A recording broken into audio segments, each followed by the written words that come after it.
71% of Kenyans feel the country is headed in the wrong direction.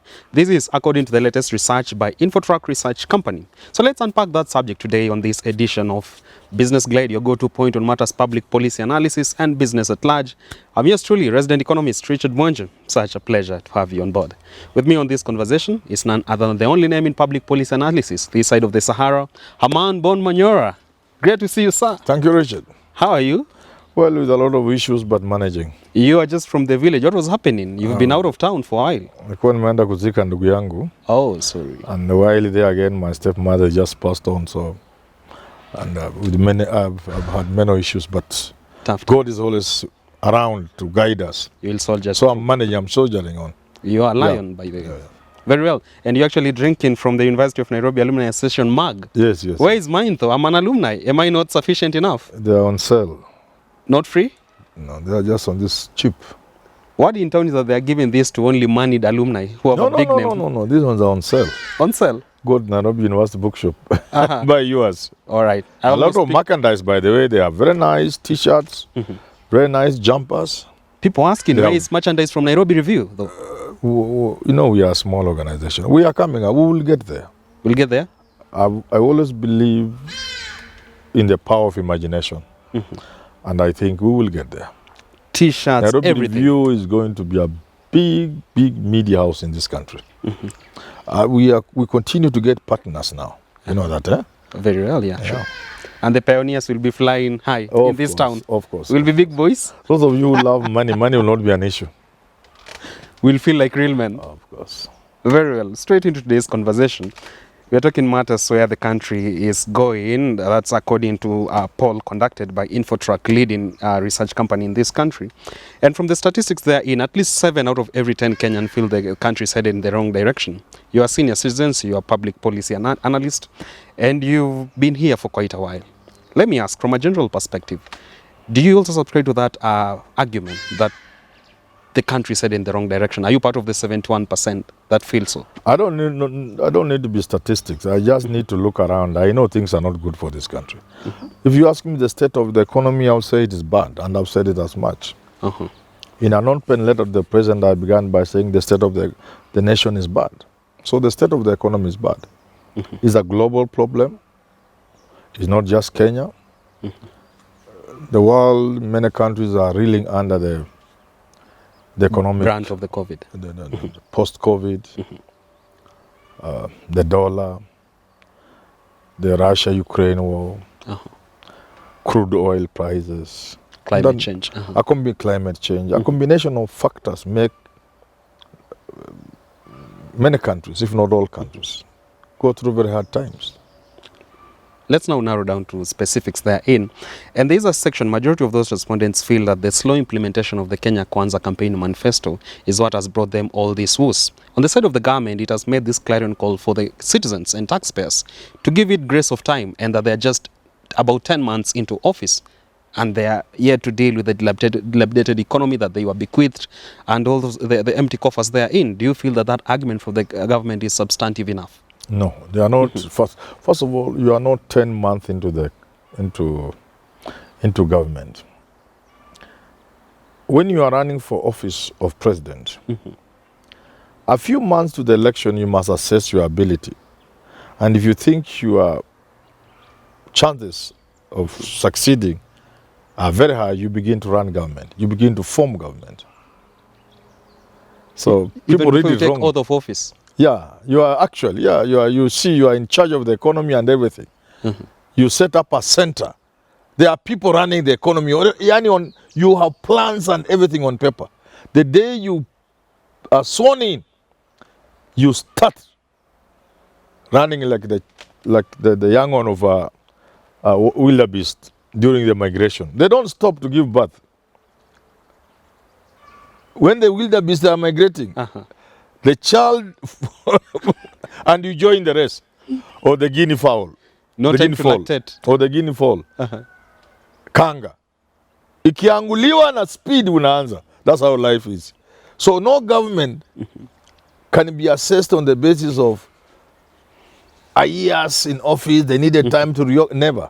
You are supposed to have strategically prepared yourself to take over government. So that what is remaining is the mere formality. I was arguing with a governor recently from somewhere. I was asking, why should it take you so long to form your government?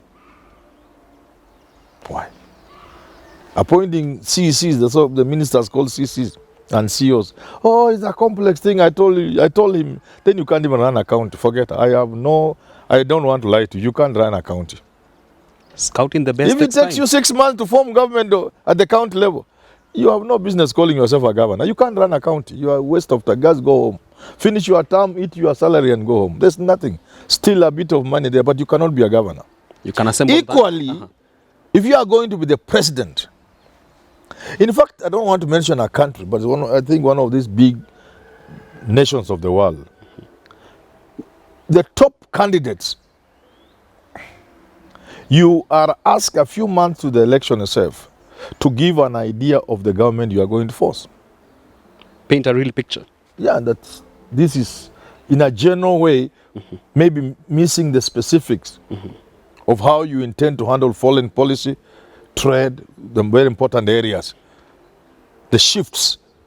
Because even the intelligence must be prepared for some of the shifts in trade agreements, in diplomatic circles, bilateral agreements. Sure. Those dynamics shifts can cause trouble for the country. They need to be managed by the intelligence, by other people. So nobody can say they have become president and they're asking to be given time. Which time? You are supposed to have been ready from the day before you took over. So the moment you are sworn in, you just hit the ground running. And if you look at Kibaki, for example, the big things he did immediately upon assuming office. He didn't wait. No, the president or prime minister, I don't know whether they have a president or a prime minister, from Georgia, former Soviet SSR, Soviet Union Republic. The guy came here and he saw us dilly-dallying on matters of corruption in the Kibaki era. Regime. And the Kibaki government was giving the excuse, you need laws, you need legislation, legal framework, you need administrative things, you need the framework. He told them you never do anything, and they never did anything. He said, you must hit the ground running. Implement things even if you make mistakes in the process of implementing. But if you wait to clear the way, you will never do anything. Get budget for it in the fiscal year and all. There's so much this government could have done. A lot they could have done. You cannot be asking for time. For much more time. When people are dying. No. Very well. But we understand the constraints under which the government is working. We understand the global factors. We understand the challenges from our partners, IMF, World Bank. We understand the debt problem. We understand all these things. We are on top of them. But we still know there is room for government to act immediately. Yesterday, if not yesterday, today morning. We're already late. We are too late. There's no time left. Let's advance that conversation. Yes. Much as many Kenyans, and especially those respondents from that survey, feel that are decrying the high cost of living, if you go now to the shelves in our supermarkets and in all those retail outlets, the price of sugar is down, the price of unga is down, all these basic commodities, gas, though by a small margin, but still a decrease in the prices. I've not seen myself, and I would need to see. You will, but it is give already... me an idea so that I can make intelligent comments. Sure. But then again, there is this clarion call from Kenya Kwanza legislators that it's high time taxpayers tame the insatiable appetite for instant drop in prices in the market because it takes time. And already the government is going towards that direction, though albeit bit by bit. Did you feel that indeed we need to tame our expectations? No. No. There are two ways of addressing economic problems. One way is the easy way, the lazy way. Which is? Which is you go for a textbook, an economics textbook, open it and read it and give solutions. Recommended by World Bank and IMF and these products of theirs, the ones you are calling economists, whom I can put in school and school. Top educate. brains. They are not top, they are World Bank houseboys. So those World Bank houseboys calling themselves economists can give you a solution. But from the straight from books of economics, some of them from 2 textbooks, elementary economics. If you go in that route,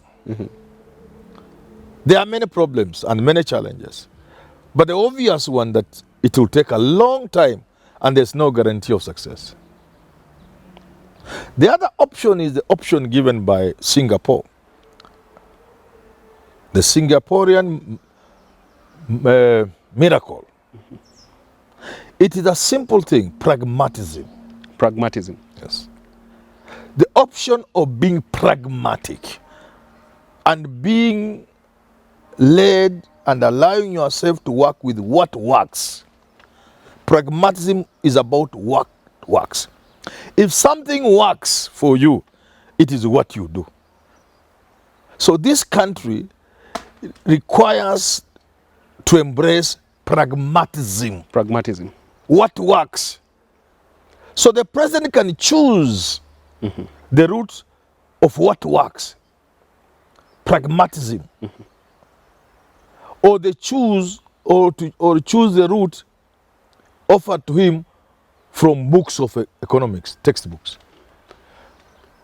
Hold your thought a bit, but don't you think the president is already practicing pragmatism? Because bear in mind, just a few days ago, Financial Times talked of Kenya being poised to be the Singapore of Africa. We're already on that route already. We've hit the ground running. Yeah. Singapore, my friend. Before you even dream, not even talk about, you are allowed to dream. But even before you engage in dreaming about being a Singapore of Africa, you must take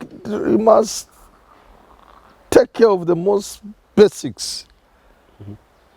A stinking, dirty country cannot be allowed to talk about being a Singapore, where basic theft takes place and you call it corruption.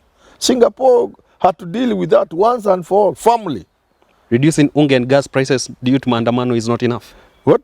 Reducing the price of basic commodities. You know, I told you I don't have the details, but I would have heard. I'm a man with the ear to the ground and a nose for things and politics.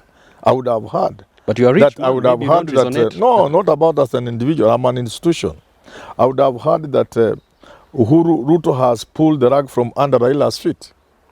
Gas has dropped from 3,000 to 500 to 15 to even 1,500. The smaller one of 6 kg has dropped from 1,500 is now 700. I would have heard. Everybody would have talked about. I'm on Twitter every day. So those marginal gimmicks are not what I'm talking about. I'm talking about getting an axe and cutting down the price of essential commodities with a huge axe, well sharpened. Unachukua petrol, unakata kak. A liter of petrol goes to 130, 135. A liter of petrol, diesel, 115, 118. That's an axe, you can see, okay? And it's not so much. Bring down the cost of electricity by 40-50% is a possibility without hurting anybody, apart from the crooks in the energy sector. It can be done. It can be done. It's about the government sitting down and doing a very serious audit of the state of maize in the country. One, how much do we have? Does the government even know how much maize there is in the country?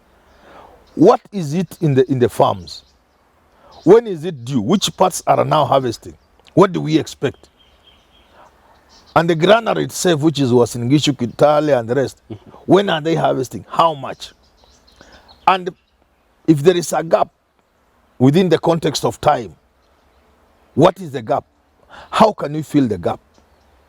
That is thinking, not the lazy things of this country. What is the gap? How can we fill the gap? And while at it, what is it we can do without offending the farmer who is expecting to sell a bag of maize at no less than 5,000? To recoup his investment. What can we do to bring down the cost of unga to 100 shillings? What is it government can do? If government has the intention the goodwill, and is feeling the people, their ways and means. I'm willing to be part of the team to think through. We can think through. I don't have the answers, but I'm sure it's not like finding a sea route to the moon. You can put heads together and come If we put our heads together, without the cheap subsidies that Uhuru gave, which he was prone to abuse and what have you, what is it we can do to ensure the farmer sells his produce at a minimum 4,500 per bag, because fertilizer bit went down a bit, just a bit, not so much. Maybe 45, 48 per bag, 90 kg bag, but the unga goes down to 100 or 90 shillings. We can figure out. Where there is will, there is way. Yeah, we can figure out. We can figure. In fact, if government asks me as Manyora alone, and they facilitate me, and they give me 2 weeks, I'll give them an answer. A full report. A full report, including the status of grain across the world, the costs, how it can come, types of grain, types of maize, yellow, white, GMO. I'll give them a full report within 2 weeks, and the cost landed in Mombasa. And how you can work with the millers to sell this thing at 80 shillings, 90 shillings, 100 shillings. I can do it, an individual, as a consultant. I don't need a lot of money. Let the government, I challenge the government, let them give me that consultancy. We shall call me. Just to facilitate me until give us a report in 2 weeks how this country can. It will take a little longer because of assessing the state of maize in the country. Because it means checking with the farms and using, of course, state agencies. It can take no less than 30 days, not more than 30 days. I should be able to have a report that will bring unga at 100 shillings on a sustainable basis without injuring the farmer. Talk to me well, I can follow it up on your behalf. Please go ahead. Let's advance the conversation. Still on that survey by Infotrack, at least 73% of those respondents want the Financial Act of 2023 repealed. And now, even if that's granted, do you think, given Kenya's constrained fiscal space, we'll achieve the self-reliance dream we want as a nation if we repeal the Finance Act of 2023? You can talk big. You can create mountains of pictures of glory. But not in a country where people are dying of hunger. So dealing with the immediate, which is dealing with the cost of living, dealing with the basics of food prices, of hunger in the country. Before you talk about, say, grand things like self-reliance, and no, those are big dreams. Deal with the hunger today. More importantly, dealing with the perception that is giving you a score of below 30. In terms of confidence that the country is moving in the right direction. True. Okay? You can say these are the opinion people that said Raila was winning, he didn't win, if you wish. But it gives you a general idea of the mood in the country. Dealing with that, so by doing away with the Finance Act. Doing away with the Finance Act is not necessarily because of the measures contained therein. It is mainly because of the perception, because of the mood in the country. Sometimes government do things not because they are right, or those things are correct.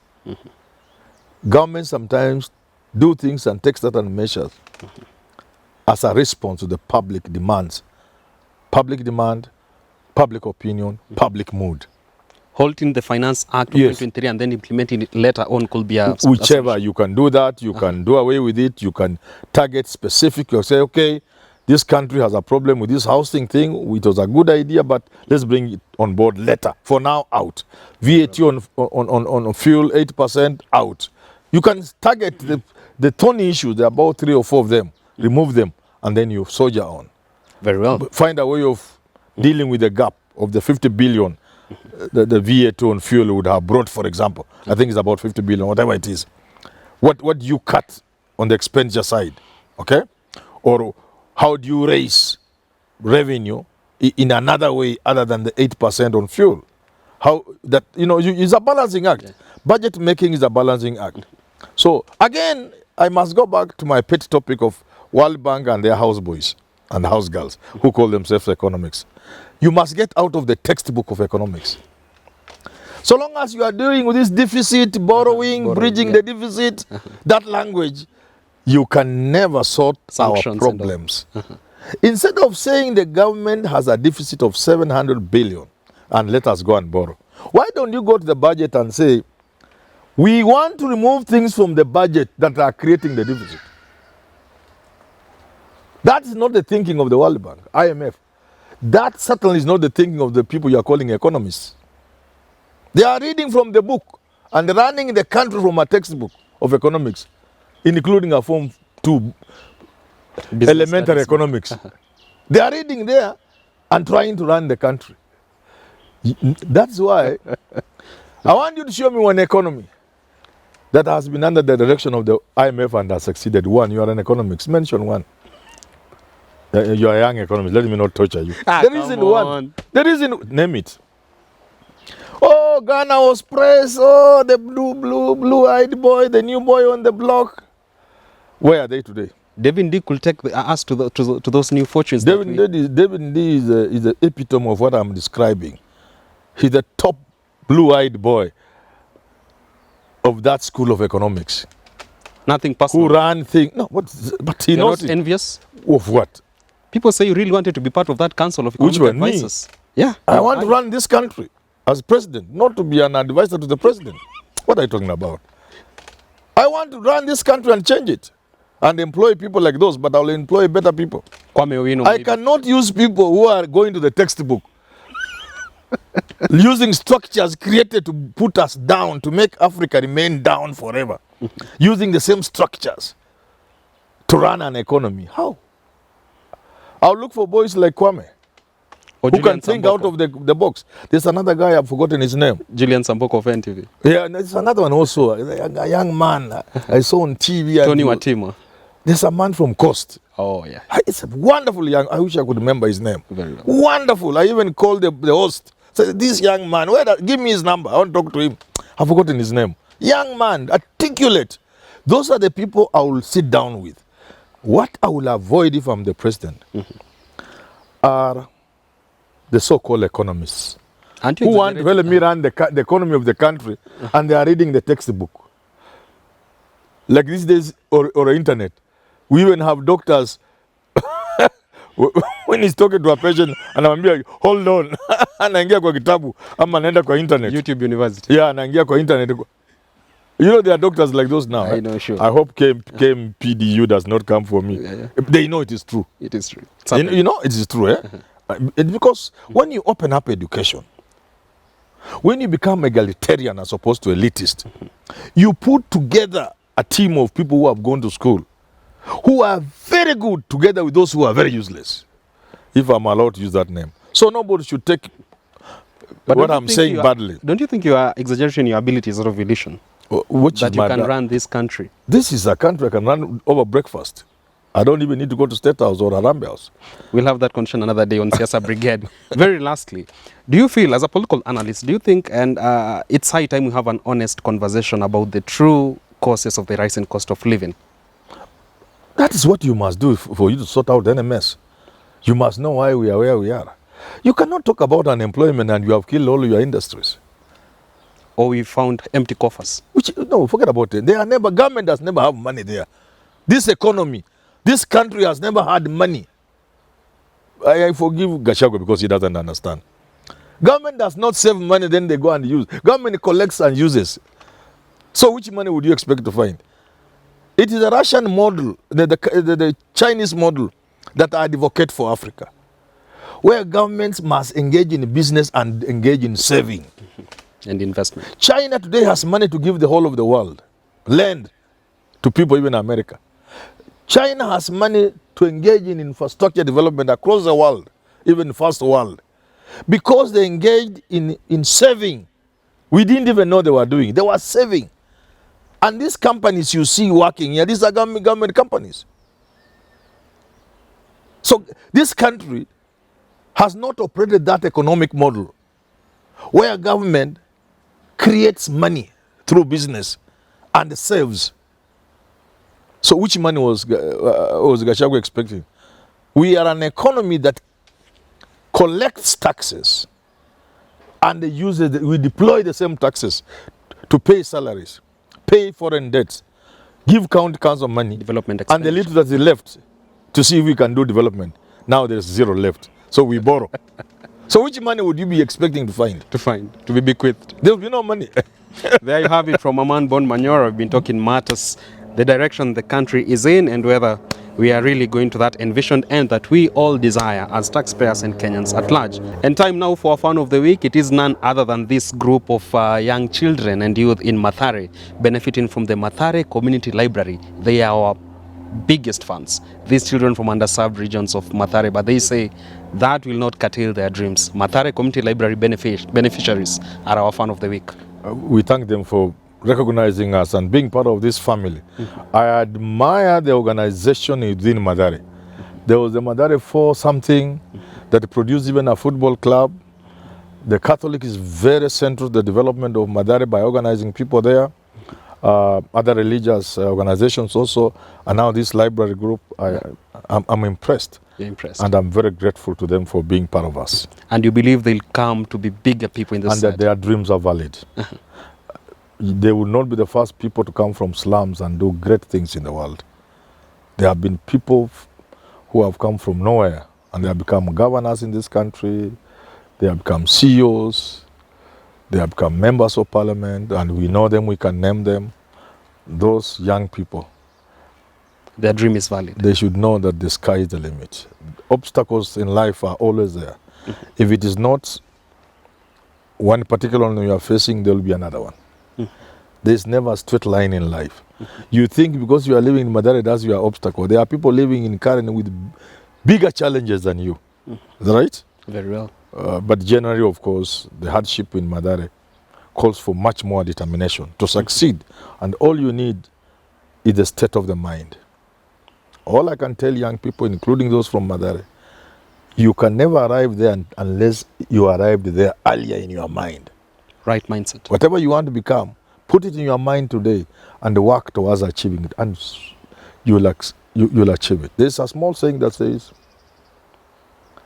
if you insist on nothing but the best, you very often have it. Wow.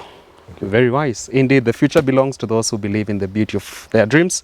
And we say asante sana Mathare Community Library beneficiaries. The sky is the limit for you. Until next time on Business Glide, I'm yours truly, Richard Mwanjo. Up next on your screen is the Business Glide African Proverb of the Day.